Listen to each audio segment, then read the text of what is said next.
जय गुरुदेव। सबके हृदय में चैतन्य स्वरूप से विराजमान परम कृपालु परमात्मा को मैं प्रणाम करता हूँ और आप सभी दिव्य आत्माओं को मेरा सप्रेम जय गुरुदेव। और ये वीडियो उनके लिए है जो समझना चाहते हैं, क्योंकि कई लोग मतलब की बात समझते हैं लेकिन बात का मतलब नहीं समझते। तो ये वीडियो जिनका इस राष्ट्र पर प्रेम है, धर्म पर प्रेम है, समाज पर प्रेम है, जो समरसता एकात्मता में मानते हैं और जो आर्य वैदिक हिंदू सनातन संस्कृति को मजबूत बनाना चाहते हैं, संरक्षण करना चाहते हैं, अगली पीढ़ी तक एक नया आदर्श, नई प्रेरणा और नए संस्कार जो अपने पूर्वजों ने दिए, जो हमारे ऋषि मुनियों ने दिए, वो आगे ले जाना चाहते हैं और अगली पीढ़ी को जो विवाद नहीं संवाद देना चाहते हैं, ऐसे सभी सज्जनों के लिए ये मेरा वीडियो है जो समझना चाहते हैं। क्योंकि हम उनको जगा नहीं सकते जो सोने का नाटक करते हैं, जगाया उनको जाता है जो सोए हैं। नाटक करने वालों को आप कभी जगा नहीं सकते। ऐसी नाटक कंपनी भी हम देख रहे हैं। आप मेरी बात को समझते हो। कुछ दिन पहले मैंने भी एक वीडियो देखी और हद भी मैंने देखी कि समाज को, इस राष्ट्र को, हिंदू धर्म को खोखला बनाने के लिए और कितनी हद तक लोग जा सकते हैं कि किसी भी YouTube चैनल पर जाकर बैठते हैं और ऐसे YouTube चैनल हम जाएंगे तो समझ में आएगी बात। वहाँ पर जाकर ऐसी बातें की जाती है जिससे हिंदू धर्म की आस्था को ठेस पहुँचती हो। पहली ठेस तो यही पहुँचती है कि हिंदू धर्म की बातें करने के लिए ऐसी कई सारी YouTube चैनल है जिस पे हम अपनी बात को रख सकते हैं, मजबूती से रख सकते हैं। जैसे कि सतपंथ संप्रदाय की ओर से हिंदू धर्म की बात अखिल भारतीय संत समिति के धर्म सभा में रखी जाती है, अखाड़ा परिषद में रखी जाती है, आचार्य सभा में रखी जाती है, और जो भी प्लेटफॉर्म है, राष्ट्रीय स्वयंसेवक संघ हो, विश्व हिंदू परिषद हो, ऐसे प्लेटफॉर्म पर हिंदुत्व की बात सतपंथ संप्रदाय रखता है और मजबूती से रखता है। मुझे उसका गर्व है। लेकिन जो लोग फिक्स कर चुके हैं कि बस राष्ट्र को इस दिशा में और समाज को विवाद की दिशा में ले जाना है, वो किसी भी हद तक जा सकते हैं। उसमें कुछ सवाल किए गए सतपंथ संप्रदाय के ऊपर, और सतपंथ संप्रदाय का एक सैनिक होने के नाते, सतपंथ संप्रदाय को जीवन में धारण करने के नाते, समझने के नाते, अपना संपूर्ण जीवन सतपंथ संप्रदाय को समर्पित करने के नाते मेरी जिम्मेदारी बनती है कि मैंने जीवन में जो चॉइस की है, जीवन में मैंने अपना पूरा जीवन दांव पर लगाया है, वो संप्रदाय, मैं उस संप्रदाय को समझता हूँ और उस संप्रदाय को समझने के बाद अपना जीवन मैंने सतपंथ परंपरा को सौंपा है बचपन से। इसलिए मेरी जिम्मेदारी बनती है मैं जवाब दूँ। उसमें पहले तो मैं क्लियर कराऊं कि बात यह है कि ये अति उत्साह और कॉन्फिडेंस में आकर ये सारी बातें इस तरह की होती है। एक बार एक व्यक्ति अपने घर आए मेहमान को रेलवे स्टेशन पहुंचाने गया और फिर दोनों हाथों में उसका लगेज, उसकी बैग पकड़ी और रेलवे स्टेशन पहुंचाने गया। ट्रेन छूटने वाली थी। जैसे ट्रेन छूटी तो ये ट्रेन पकड़ने के लिए, सामान रखने के लिए भागने लगा।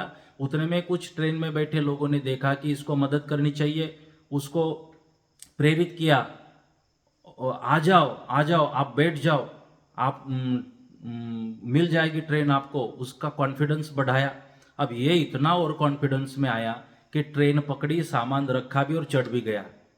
और चढ़ने के बाद लोगों ने तालियां बजाई कि चलो आपकी ट्रेन मिल गई। ये नाराज था, फिर भी ये दुखी था। लोगों ने बोला ट्रेन मिल गई, अब काहे नाराज हो। उसने कहा नाराज इसलिए हूँ कि मैं किसी और को बिठाने आया था, लेकिन आपने इतना जुस्सा बढ़ाया कि मैं खुद बैठ गया। तो ये ओवर कॉन्फिडेंस भी कई बार दिक्कत पैदा करता है। ये ओवर कॉन्फिडेंस जैसा ही कुछ लोग काम कर रहे हैं कि साबरमती जैसे पवित्र जगह पर बैठकर धर्म की विरोध वाली, समाज की विरोध वाली, समाज को तोड़ने वाली, देश को तोड़ने वाली बातों को रखना कितना जायज है, समझदार लोग ये नक्की करें। उन्होंने कहा कि वहाँ दरगाह नहीं, वहाँ दरगाह है, मंदिर नहीं। इसी से पता चलता है कि मानसिकता क्या है। वहाँ पर सतपंथ संप्रदाय की ओर से वहाँ पर ज्योत जल रही है, दिव्य ज्योत, और उसकी परंपरा भी, उसका इतिहास भी। ऐसा नहीं है कि करसनदास जी महाराज हमारे जो आदि जगत गुरु थे उन्होंने ज्योत प्राकट्य की। ये जब से ये मंदिर बना तब से ये ज्योत वहाँ पर प्रज्वलित है। उसकी कथा भी इसी तरह की आती है। तो वहाँ पर ज्योत भी जल रही है। वहाँ सफ़ेद ध्वज जिसके ऊपर ओम लिखा हुआ है, वो ध्वजा भी उसी समय से लहरा रही है। ये सारी बातें हैं और जो समझते हैं उनके लिए ज़्यादा विस्तार की ज़रूरत नहीं है। तो हमने कोशिश करनी चाहिए कि वहाँ पर ये मंदिर है, ये मंदिर की पवित्रता वहाँ पर है। जो भी नियम है, जैसे हम मंदिर में जाते हैं तो मंदिर के नियम हैं। दरगाह होती तो वहाँ जोत नहीं होती, और दरगाह में कई हमारे मुस्लिम भाई है जो नहीं जाते इसी जगह पे, उनके भी अपने कायदे कानून हैं, अपने नियम हैं। लेकिन यहाँ पर जो भी सारी बातें हैं वो हिंदुत्व के विचारधारा से मिलती है 110%। तो कहना चाहिए कि हम सनातनी हैं तो सनातन धर्म की तरफ से हमारी भूमिका होनी चाहिए। लेकिन दाल में कुछ काला ऐसे बोलते हैं ना, मैं तो मानता हूँ सारी दाल ही काली है। वहाँ पे बोला गया कि जो गादीपति होते हैं वो केयर टेकर होते हैं, वो पैसा कलेक्शन के लिए वहाँ बैठते हैं। ये जिन्होंने अनुभव किया हो उनको पता हो, वहाँ के हमारे गादीपति जो भी होते हैं। और आपको कहने की जरूरत नहीं है कि वो गादीपति नहीं, केयर टेकर है। जिनका नाम वहाँ पर रखा जाता है जगत गुरु करसन दास लगाया जाता है, उनको भी पता है कि वो पति नहीं है वहाँ के गादीपति, वो दास है। वो तो परंपरा के मुखिया है, संप्रदाय के आचार्य है, उसकी भूमिका में वो रहते हैं और वो आदर पूरा सतपंथ समाज उनकी करता है। इसलिए अगर हृदय में भाव न हो तो वो परेशानी का कारण बनता है। जैसे कि ये सतपंथ संप्रदाय के बारे में भी कुछ ऐसी बातें सामने आती है। जैसे एक अंधों का गांव था, उन अंधों के गांव में एक बार एक हाथी आया, और जैसे हाथी आया गांव में तो किसी अंधे ने उसके पैर पकड़े तो समझने लगा कि बस हाथी, ये पैर हाथी ऐसे होता है। किसी ने खंबे जैसे होता है हाथी, क्योंकि पैर पकड़ा था। किसी ने उसकी पूंछ पकड़ी तो वो अंधा बोलने लगा ये झाड़ू के जैसा होता है हाथी। किसी ने उसकी सूंड पकड़ी तो सूंड पकड़ी तो वो व्यक्ति बोलने लगा ये खजूर के पेट जैसा हाथी होता है। किसी ने कान पकड़ा तो वो बोलने लगा कि ये हाथी तो सुपड़े के जैसे होता है। तो जो मानते थे कि खंबे के जैसा हाथी होता है उनकी एक टीम बनी, जो मानते थे झाड़ू की तरह हाथी होता है उनकी एक अलग वाड़ा बना, जो मानते थे कि खजूर के पेड़ की तरह होता है वो अलग उनका एक यूनियन बना, जो सुपड़े की तरह होता है ऐसे मान बैठे उनकी एक अलग टीम बन गई। अब गांव में अलग अलग विभाजन होने के कारण झगड़ा होने लगा, बहुत झगड़ा बढ़ गया।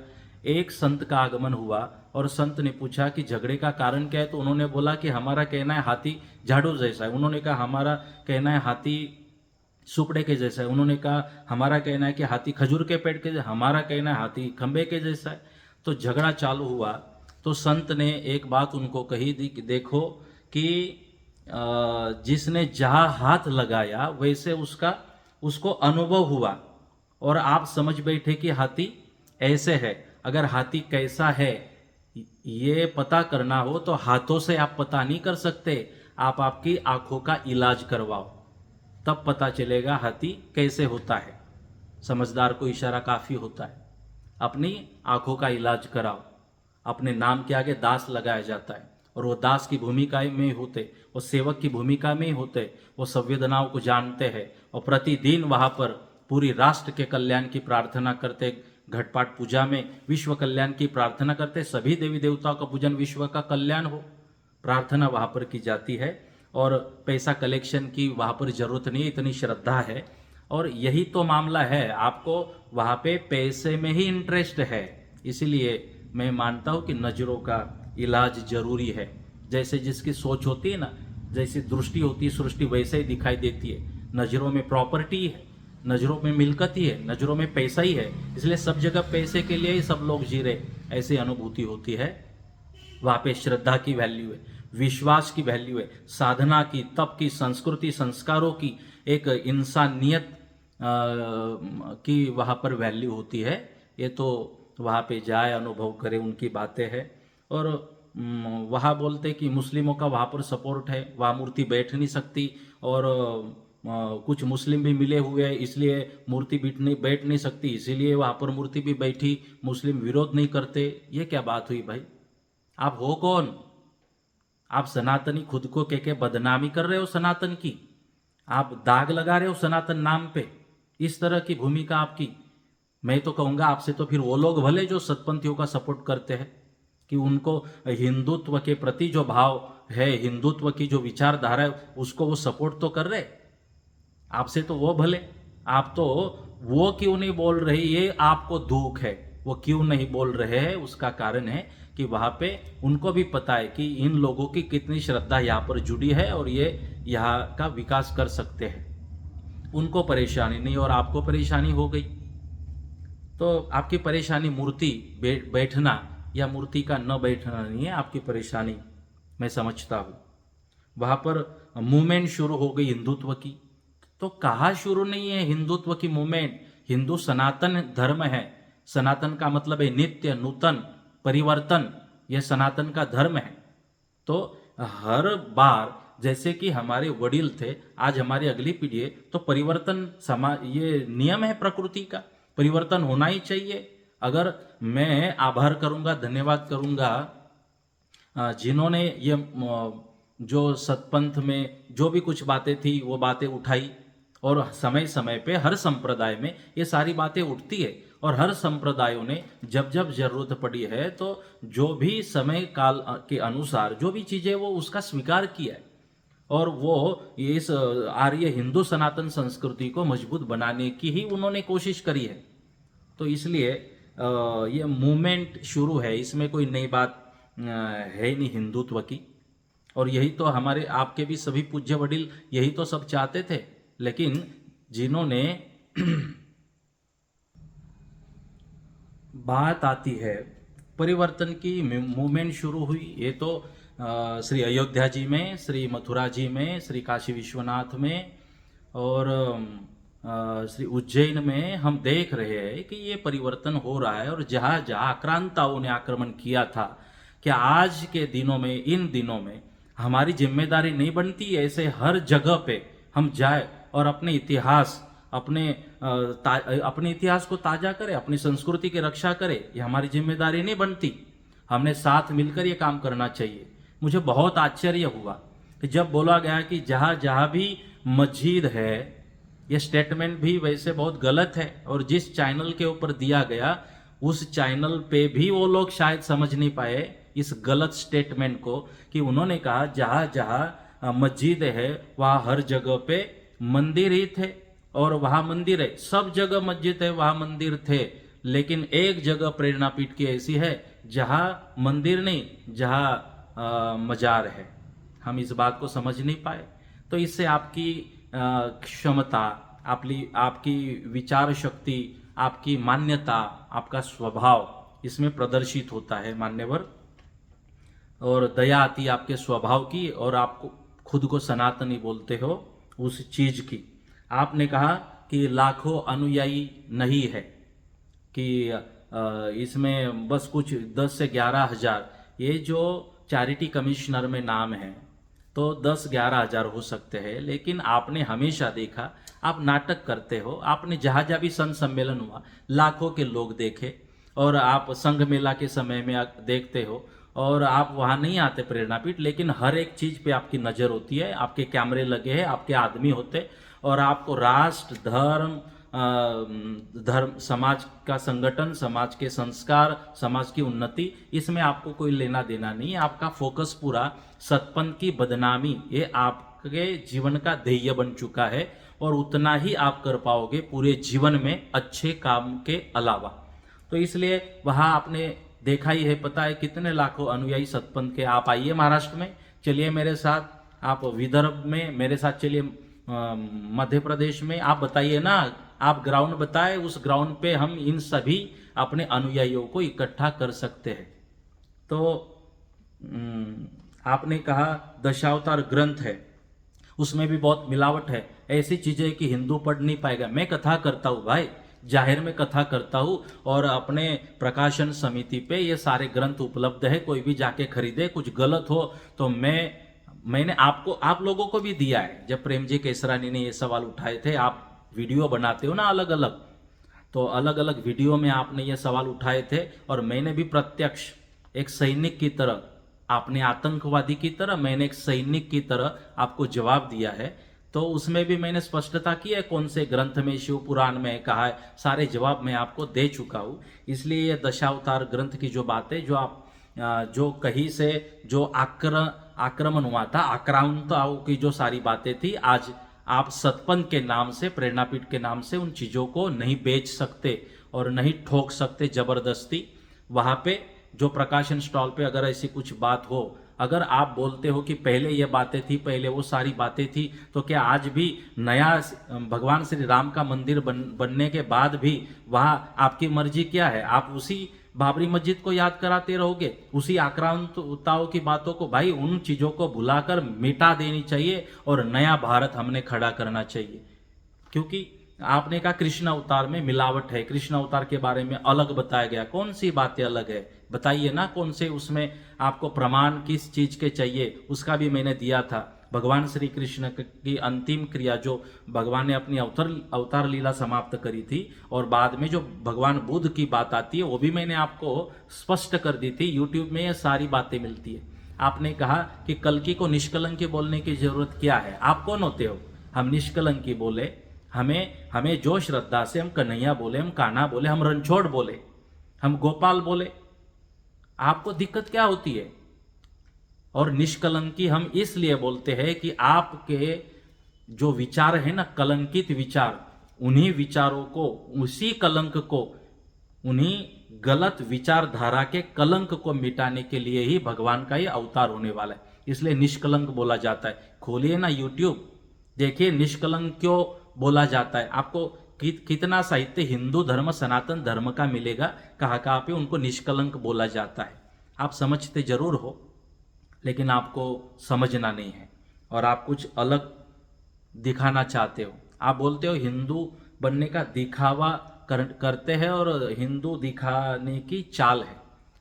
हिंदू कोई चाल नहीं है, हिंदू दिखावा नहीं है, हिंदू सनातन जीवन जीने की पद्धति है, और ये चाल नहीं है। सतपंथ संप्रदाय के जो लोग हैं ना, अपने जीवन में नियमों को धारण करते हैं और उन वेदों की आचार संहिता का पालन करते हैं। इसे दिखावा नहीं कहते, इसे जीवन को जीना कहते हैं। आप नहीं जी सकते ना इस तरह, आप नहीं पथ्य रख सकते, आप नहीं प्योर सनातनी जीवन जी सकते जो हिंदुत्व की विचारधारा है। आपको मुश्किल है इस जीवन धारा को, विचारधारा को जीना। इसलिए सतपंथ संप्रदाय के अगर करेंगे तो आपको दिखावा लगेगा, और केवल आपको ही लगता है। ये आप गिने चुने 4-5 लोग हो, ये आपको ही लगता है। बाकी लक्ष्मी नारायण समाज के सभी भाई बहन मुझे मिलते भी है, मेरे से बात भी होती है, और किसी को कोई लेना देना भाई है ही नहीं। आप बोलते हो कि डर भी तो बहुत है मन में, ये मेरी बात नहीं है, समाज की बात है, मैं आपसे बात क्यों करूं, मैं ये तो समाज का डिसीजन है, मेरे अकेले का नहीं है, तो बोल क्यों रहे हो? तो समझना चाहिए बात को। ये गिने चुने 4-5 लोग ही है जो पूरे कच्छ कड़वा पाटीदार समाज की बदनामी करने में लगे हुए और झगड़ाने में लगे हुए। आप बोलते हो आरएसएस हो, वीएचपी हो, संत समिति हो, अखाड़ा परिषद हो, और सतपंथी मुसलमान न बन जाए इसलिए सपोर्ट करते, तो क्या गलत करते? और हर जगह जा भी हिंदू धर्म के मंदिर है, वहाँ पे इन सब ने नज़र रखनी चाहिए कि वहाँ सनातन के हिसाब से हो, वहाँ हिंदुत्व के हिसाब से हो, मुस्लिमों का विरोध ना हो, मुस्लिम अपनी विचारधारा से अपना जीवन जिए, लेकिन हिंदुओं को अपनी विचारधारा से जीवन जीने का अधिकार है। और ये सारी बातें, मेरी मीटिंग हुई थी सभी सैयद भाइयों के साथ में वेमार में, और मैंने उन भाइयों को छाती ठोक के कहा था, आप पूछना सैयद भाइयों को, वहाँ के पीराना के उस एरिया के सभी भाइयों को, जब वो आप लोगों के कहने से मेरे विरोध में गए थे, गलत स्टेटमेंट आप लोगों ने मेरा उनके पास पहुंचाया था, तब उन सबको मैंने कहा था कि मैं हिंदू हूं और हिंदू जीवन पद्धति में जीऊंगा।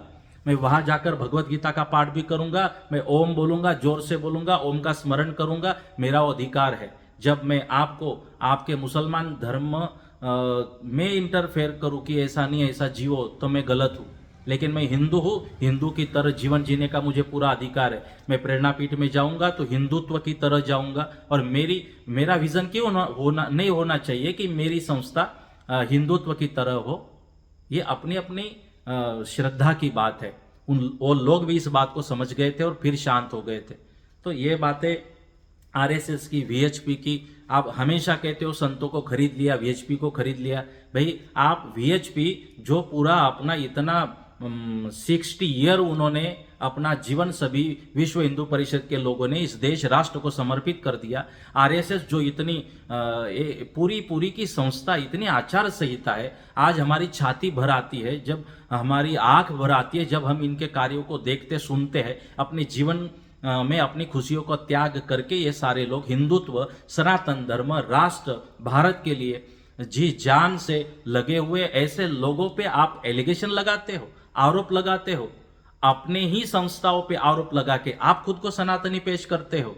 ये कौन सी पद्धत है, कौन सी मानसिकता है, आप ही इसको जान सकते हो। और संतों को खरीद ये शब्द बोल के आप सनातन धर्म के साधुओं का, संतों का अपमान नहीं कर रहे। आपको जो सतपंथ के विरोध में लिखित में दे दे वो संत है, उनको आपने नहीं खरीदा, और जो सतपंथ की ओर से बोले उनको सतपंथियों ने खरीदा। आपकी जो मानसिकता है, मेंटालिटी है, इससे पता चलती है कितनी संकुचितता है। आपने कहा कि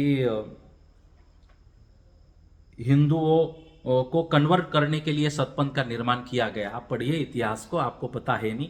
और जो आपने पता किया, ईरान से आया, फलाना आया, मुर्तजा आया और वो आया। मैंने तो सतपंथ छोड़ो पढ़ा, तब मुझे बचपन से मैंने अपने गुरु से सतपंथ को सीखा, तो मुझे बात पता नहीं थी इतनी सारी जो आपने सतपंथियों को पता नहीं। सतपंथी उनको नाम को नहीं जानते, वो सतपंथ के नाम से आप बेच रहे हो मार्केट में, उनके बदनामी के लिए। कहाँ से जबरदस्ती, आपको नॉलेज है ही नहीं। ये जो भी सतपंथ के नाम से परंपराएं होगी, इन सारी परंपराओं से अलग निकलकर सदगुरुदेव इमाम साहब जी महाराज ने अपनी जो एक विचारधारा थी, पढ़िए अमृतवाणी को, पढ़िए मन चिंतामणि को, शिक्षापत्री को पढ़िए, सतपंथ नवनीत को पढ़िए, दशावतार को पढ़िए, मूलबंध को, निकलंकी गीता को, गुरु शिष्य संवाद को पढ़िए, शिव पार्वती संवाद को पढ़िए।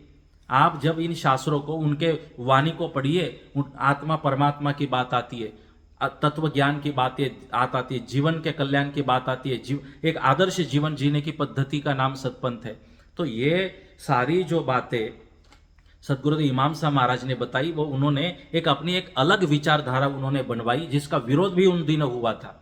लेकिन उस विरोध को उन्होंने स्वीकार नहीं किया, और अपनी जो एक वैदिक विचारधारा थी, उस वैदिक विचारधारा को उन्होंने मजबूत किया, जिस विचारधारा को हिंदुओं ने स्वीकारा था। आप वही बातें, वही जबरदस्ती, आप कहीं ईरान ले जाने की जबरदस्ती, कहीं मुर्तजा के पास ले जाने की जबरदस्ती, कहीं और ले जाने की आप क्यों कोशिश करते हो? क्यों अपना समय, समाज का समय, देश का समय बर्बाद कर रहे हो? जितने समय में आपने विरोध किया, उतने समय में अपने समाज के युवाओं के लिए कुछ कर दिया होता। जो समाज से जो बेटियां बाहर जा रही है, उनके समुपदेशन के लिए, काउंसलिंग के लिए कुछ कार्यक्रम बनाए होते। अभी भी कुछ लोगों को जॉब नहीं मिल रही, शादियां नहीं हो रही, उसके लिए काम करते, कुछ अच्छा हो जाता। लेकिन वो तो छोड़ दिया, आप नियानियों को रुला रहे, शादी तोड़ो, आप उसके साथ संबंध मत करो, भाई भाई को तोड़ रहे हो। जो सतपंथियों के वहाँ काम करने जा रहे, जिनको मजूरी नहीं मिल रही थी, उनको मजूरी सतपंथियों ने दी, आप उनको बोल रहे उनके वहाँ आपने नहीं जाना चाहिए, उनको छोड़ दो। जो कुछ सतपंथी भाई होंगे सनातन भाइयों के पास काम करने, ये धर्म, इसे आप सनातन समझते हो। ये सनातन की आपकी ये सनातन की व्याख्या है किसी के आंसुओं का कारण बने, किसी का हृदय तोड़े, किसी की भावनाओं को तोड़े, समाज को तोड़े, राष्ट्र को तोड़े। ये समाज ही नहीं टूट रहा है, याद रखिए, ये हिंदू धर्म को तोड़ने की आप लोग गलत लोगों के साथ मिलकर कोशिश कर रहे हो, 4 से 5 लोग। बाकी किसी को इन चीज़ों में इंटरेस्ट नहीं है। सब समाज शांति चाहता है, पूरा राष्ट्र शांति चाहता है, क्योंकि धर्म का, सनातन धर्म का मतलब ही है हृदय की शुद्धि और एकाग्रता, मन शांति। ये राष्ट्र चाहता है, ये समाज चाहता है। लेकिन आप ठेकेदार बने हुए हो सनातन नाम से, गलत तरीके से। आपने कहा सौजी काका को पैसों के लिए हटा दिया गया और करसन काका को वहां बिठाया गया। आपको है नॉलेज? इसी पॉइंट में मैं कहूंगा कि जो बदनामी आद्य जगत गुरु करसनदास जी महाराज की जाहिर में वीडियो में आपने करी है संस्था की ओर से, आपके ऊपर एक्शन लेनी चाहिए कि जो आपने करसनदास महाराज की आपने बदनामी करी है, आपके पास कोई पुरावा है? मानहानि का मुकदमा आपके ऊपर लगना चाहिए।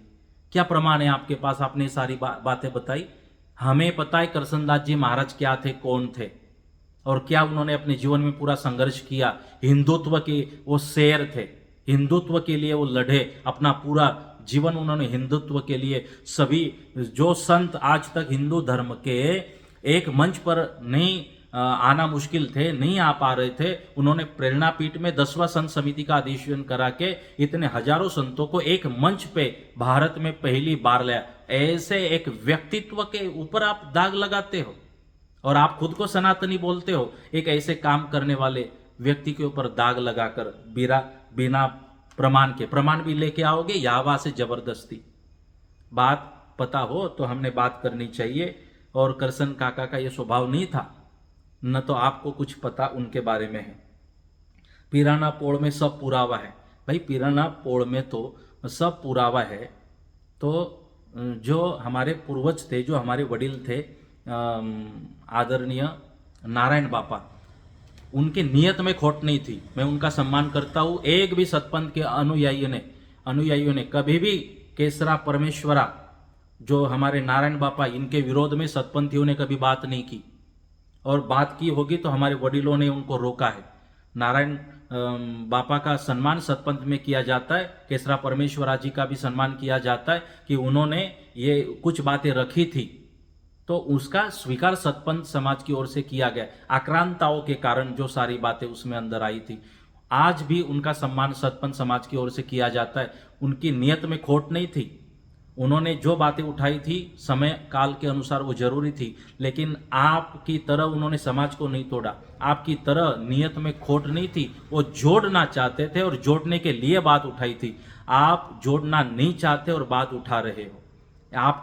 आपकी बस ये एक रावण की तरह, जैसे कि गर्व में आ गया था, एक मैं एक हूं पनू, इसमें फंस गया था रावण, इसलिए फिर मारा गया था। तो ये आपको हम ही सही है ये सिद्ध करने के लिए पूरी समाज को आप दाव पर लगा रहे हो। और पिराना पोड़ में जो भी पुरावे थे, वो भी जो भी पुरावे थे आज बताइए ना। और जो भी सारे पुरावे तब लिखे गए थे, गैर समझ थी वो थी, और बाद में सारा क्लियर हुआ और बाद में समाज में शांति थी, सब थी।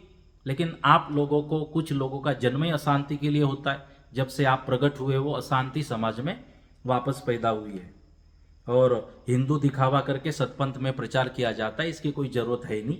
दिखावे से लोग इतने आपके जैसे अज्ञानी नहीं है, लोग भी समझदार है। अखिल भारतीय संत समिति समझदार है। आरएसएस भी अपनी विचारधारा पे, अपने प्रिंसिपल पे कभी कॉम्प्रोमाइज नहीं करती। विश्व हिंदू परिषद कभी कॉम्प्रोमाइज नहीं करती। संत समाज जिनका जीवन पूरे राष्ट्र के लिए होता है, धर्म के लिए होता है, दिखावा होता तो वो वहां पे नहीं आते, न तो सपोर्ट करते। दिखावा आपका है सनातनी होने का। और आपने कहा यहाँ दरगाह है, वो तो क्लियर है। तो ये सारी बातें, और एक बात आपने और कही, तो दरगाह वाली बात मैंने क्लियर कर दी। आपके दिमाग में से तो होगी नहीं और मैं करना भी नहीं चाहता।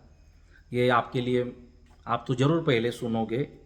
आपने कहा कि बॉम्बे हाईकोर्ट का जजमेंट है कि सतपंथ संप्रदाय मुस्लिम संप्रदाय है। मैं आपकी जानकारी के लिए बताना चाहता हूँ, ये जो मेरे हाथों में किताब है, ये उल्टी दिखाई देगी, वापस नया वीडियो बनाने की तकलीफ आपको करनी पड़ेगी। मैं आपको इसका, यह है सतपंथ विजय, आत्मानंदावरील फौजदारी खटला। आप लोगों ने भी पढ़ी है किताब, आपके पास भी है, आपने रियल पाटीदार पे चढ़ाई भी है, और इसमें सारे प्रमाण हैं, इसलिए ज़्यादा आपको बताने की ज़रूरत इसमें है नहीं। ये जो सतपंथ विजय किताब लिखी गई थी, तो यहाँ भी इस तरह की खानदेश में, महाराष्ट्र में लेवा पाटीदार समाज में सारी बातें हुई थी। यहाँ भी रोटी बेटी व्यवहार तक बात चली गई थी, ये सब हुआ था, और यहाँ पे एलिगेशन लगाए गए थे। लेकिन यहाँ के जो सतपंथी भाई थे उन दिनों 1924 में 24 में ये लोग हाई कोर्ट में गए, और हाई कोर्ट ने जजमेंट दिया था कि ये जजमेंट की किताब है, इसमें तारीख बाय तारीख, डेट बाय डेट, इसमें सारी जज ने क्या कहा, आरोपी ने क्या कहा, और इस फिरियादी ने जो भी है सारी तारीख वाइज इसमें सारी नोट है, आपके पास भी है, तो ये पुरावा है, बॉम्बे हाई कोर्ट का पुरावा है। और इसमें जो भी आरोपी था उसको, उसमें सजा भी हुई थी, इसमें मराठी में लिखा भी हुआ है इस किताब में, ये मैंने नहीं छापी, ये 24 का सारा मैटर है, इसमें सारा ये लिखा हुआ है। ये बात अगर आप पढ़ रहे हो इसको, तो इसमें लिखा है, म्हणून तो मतलब की वो आरोपी अब्रू नुकसानीबद्दल दोषी आहे, शिक्षा फार मोठी आहे असे म्हणण्यात आले आहे। ज्या अर्थी आरोपी गरीब आहे, फार शिकलेलाही नाही, ज्या अर्थी धर्माच्या कळकळीने प्रेरित होता, त्या अर्थी त्याच्या अडाणी धर्मवेडामुळे इतर लोकात झालेले दुःख हेच परीक्षा करण्यास अधिक चांगले साधन होईल। शिक्षा कमी करण्यास मला मुळीच कारण दिसत नाही, जज बोल रहे हैं, म्हणून मी तो अपराध व ती शिक्षा कायम करतो व हे अपील रद्द करतो। था कि मैं गलत नहीं हूँ, लेकिन जज ने कहा आप गलत हो, और मैं इसको प्रमाणित करता हूँ कि आप गलत हो, और आपको पनिशमेंट दी जाती है। तो इसको कारावास भी हुआ था और पैसे भी इसको भरने पड़े थे। और फिर high court, Bombay high court ने जजमेंट दिया था कि सतपंथ संप्रदाय प्योर हिंदू है, और तब जाके ये पूरी लेवा पाटीदार समाज की मैटर समाप्त हो गई थी, क्लोज हो गई थी। आपकी जानकारी के लिए मैंने बताया, इसमें वो सारी चीज़ें लिखी हुई है कि किस तरह से उन्होंने बदनामी करी थी और दावा उनके ऊपर किया गया था। इसमें ये गुजराती में तब के काका का स्टेटमेंट है, ये भी आपके पास में है। जब वहाँ कोर्ट ने पूछा था, तो वहाँ ये सारी बातें बताई गई थी। ये तब इसमें लिखा गया था कि सतपंथी लोको हिंदू कહેવાય છે, તેઓ કોરાનને માનતા નથી, સતપંથી લોકો સુન્નત કરાવતા નથી, તેઓ નિમાજ પડતા નથી, હિન્દુઓના વેદ ગ્રંથોને આ લોકો માને છે, તેમ ભાગવત રામાયણ પણ માને છે। આ પંથના લોકો જે ગ્રંથો તરફ માનતી લાગણીથી જુએ છે તે શિક્ષાપત્રી મૂળબંધ અને ગુરુવાની છે। इसमें लिखा है सतपंथी લોકોને ગાય પાળવાની છે, ગાયોને પૂજ્ય તરીકે ગણે છે અને ગૌમૂત્રને પવિત્ર પ્રાયચિત વગેરેમાં માને છે। સતપંથમાં ઘણી કોમના હિન્દુઓ છે, સતપંથમાં બ્રાહ્મણ, વાનિયા, પાટીદાર, સોની, કોલી હોય છે। ऐसी आपने पढ़ी, समझना नहीं चाहा आपने, तो ये 1924 की ये सारा जजमेंट है। और ये सारी बातें, ये जो परिवर्तन है सतपंथ में, ये तभी से ये सारा परिवर्तन आया हुआ है, और तब के सभी वडीलों ने इसके ऊपर चिंतन किया हुआ है। और सतपंथ संप्रदाय के ऊपर कुछ आक्रमण जो किया गया, जो हुआ, इसका कारण भी है कि ये संप्रदाय 700 सालों से ये परंपरा चली आ रही है, और बीच में जो आक्रांताओं का आक्रमण हुआ तो इसकी झपेट में ये संप्रदाय भी आया था। ये जो जज थे तब के, जीएस राज्याध्यक्ष, इनका ये सारा है। जब जज ने इनको पूछा था ना, तो ये भी आपकी तरफ थे। इन्होंने जज ने इनको पूछा कि बटे पत्र तुमचे हातचे आहे काय? होय, मी हे पत्र लिहून माझ्या आसनावर ठेवले होते, मी कोणाला दिले नाही। मग कोणाला ठाऊक हे कसे बाहेर गेले? गलत बोल रहे, डर है ना मन में। पत्राचे पाकिट तुमचे हाताचे आहे काय? होय। हे 7A चे पत्र तुमचे हातचे आहे काय? होय, पण मी हेही पत्र कोणाला दिले नाही। जज के सामने खड़ा होना पड़ा ना, तब दाल पानी पानी हो गई। और होती है, एक दिन आपका भी आएगा और जल्द आएगा। दूसरी बात कि जब आपने एक लेटर बताया जगत गुरु शंकराचार्य जी का, तो इसमें भी लिखा हुआ है, ये किताब यहाँ से छपी है, मेरे जन्म मैंने नई नहीं छापी। श्री शंकराचार्य मठ करवीर व संकेश्वर यांनी एक आज्ञापत्र काढून सत्पंथास हिंदू धर्मबाह्य ठरविले आहे, असे वर्तमानपत्रातून माझ्या वाचण्यात आल्यामुळे सत्पंथात खरोखर धर्मबाह्य व हिंदू धर्माला विधाक आहे काय याची माहिती व्हावी म्हणून सत्पंथाच्या बाबतीत विशेष प्रसिद्ध असलेल्या खानदेशातील फैजपूर गावी मुद्दाम जाऊन तेथील सत्पंथीयाच्या आचरणाचे मी बारकाईने निरीक्षण करायचे ठरविले।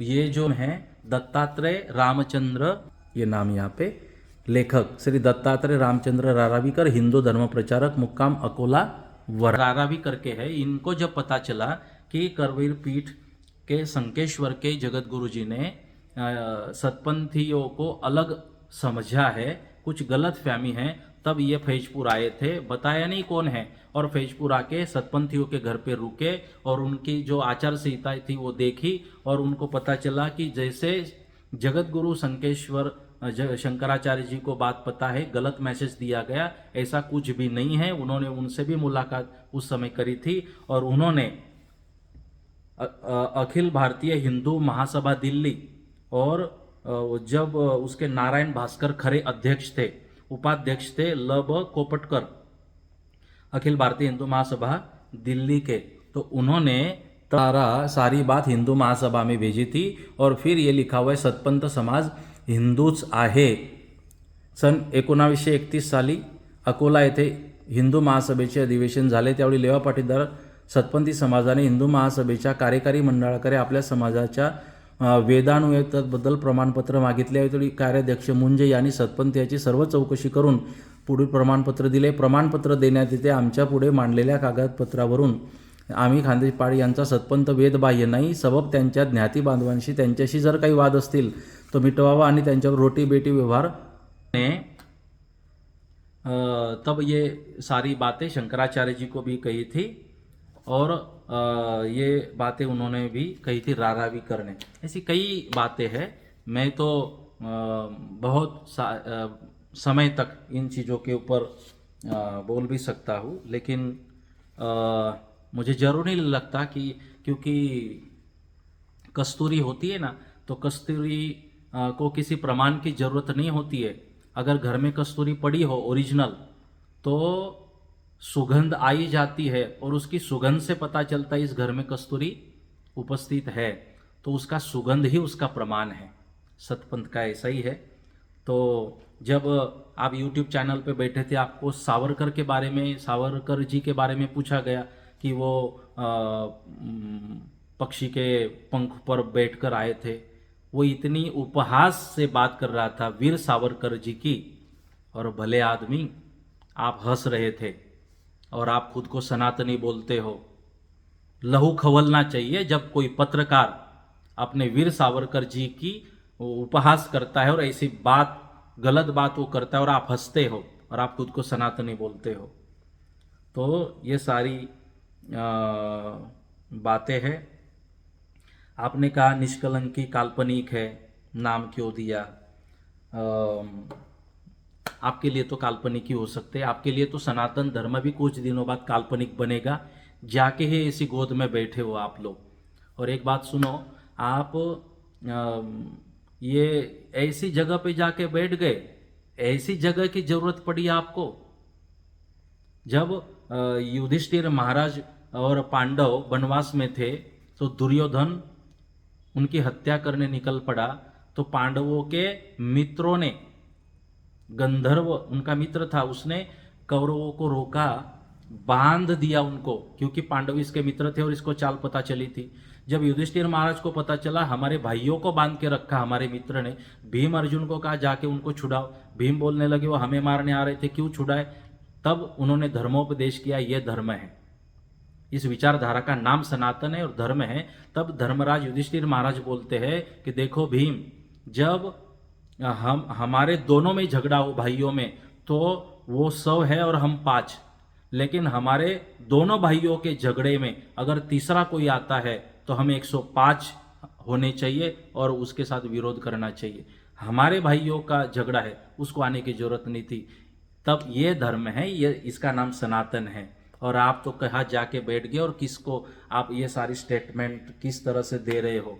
माँ उमिया को और सदगुरु इमाम साहब महाराज को साथ में बिठाया, कहाँ साथ में बिठाया? अपनी अपनी मर्यादा के साथ माँ को वहाँ पर बिठाया गया है और अपनी अपनी मर्यादा के साथ सदगुरु जी को वहाँ पर बिठाया गया है। और जहाँ पर सदगुरुदेव की समाधि है वहीं पे भी माँ उमिया की तो ज्योत जल रही है। माँ उमिया का मूल स्वरूप तो ज्योति है, प्रकाश ही है।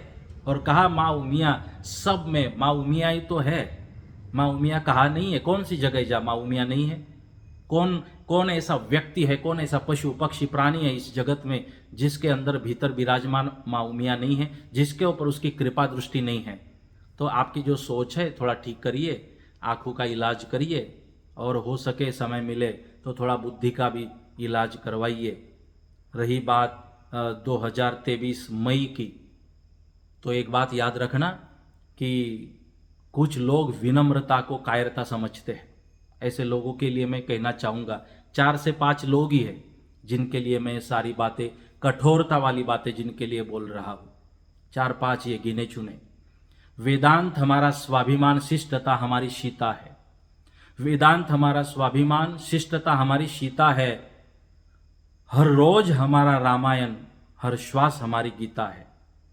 जब तक होती है शांति हृदय में, जब तक होती है शांति हृदय में, तब तक हम होते हैं केवल भारत। जब तक होती है शांति हृदय में तब तक होते हम केवल भारत। जब प्रलय युद्ध छिड़ जाता है, जब प्रलय युद्ध छिड़ जाता है, हो जाते हैं हम भी महाभारत। हम विनम्र है, कायर नहीं। सभी सतपंथ परिवार को मेरा सप्रेम जय गुरुदेव, और सभी लक्ष्मी नारायण परिवार को भी मेरा सप्रेम जय गुरुदेव, जय लक्ष्मी नारायण। यही सनातन धर्म है। हम आए, मुझ में राम तुझ में राम, सब में राम समाया है। कर लो सभी से प्यार, जगत में कोई नहीं पराया है। एक ही माँ के बच्चे हम सब, एक ही पिता हमारा है। फिर भी न जाने किस मूर्ख ने लड़ना हमें सिखाया है। विवाद सॉल्यूशन नहीं है, संवाद सॉल्यूशन है। आए हम एक जगह बैठे, हिंदुत्व को, इस राष्ट्र को, वैदिक धर्म को मजबूत करें, और एक मजबूत सनातन धर्म अपनी अगली पीढ़ी को वारसा में हम भेंट करें, जो जिनका विजन क्लियर हो, उसमें कोई कन्फ्यूजन ना हो, और वो गर्व करे अपनी संस्कृति, अपने समाज और अपने विचारधारा पर इंसान बने। आप सबको हृदय से जय गुरुदेव, और परम कृपालु परमात्मा के लिए पास सबके कल्याण के लिए प्रार्थना। आप सबको बहुत बहुत धन्यवाद।